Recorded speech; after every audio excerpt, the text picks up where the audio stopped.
লাল tussar silk অনেক দিন ধরে চাইছেন আপনারা। অসাধারণ একটা শাড়ি, বাট সামার কালেকশন হতে হবে।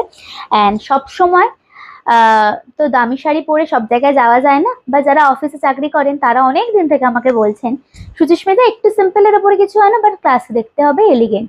অ্যান্ড আপনারা অনেকেই বুঝে গেছেন সুচিস্মিতা মানে ক্লাসে একটা ব্যাপার টাচ আপ থাকবেই, সাজ কথা বুটি।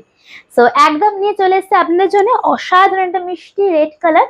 एंड उसके साथ पूरा देख लिए, लिख दीजिए जो वर्क जाएगा, वर्क डन हुआ है एकदम थ्रेड एंड जरी में, beautiful. And this is the पल्ला विद एकदम फिश वर्क में आपको पल्ला आप लोग पाओगे विद ब्लाउज পিস। অসাধারণ দেখতে। স্ক্রিনশট নিয়ে হোয়াটসঅ্যাপে আসবেন। দামটা মাত্র হচ্ছে 950। অ্যান্ড এই শাড়ি অবশ্যই কিন্তু ব্লাউজ পিস বানাবেন, আদারওয়াইজ হাকো বা হোয়াইট ব্লাউজ দিয়ে বা সিম্পল একটা হোয়াইট ব্লাউজ দিয়ে টিম আপ করে অবশ্যই জানাবেন কিন্তু শাড়িটা কেমন লাগে।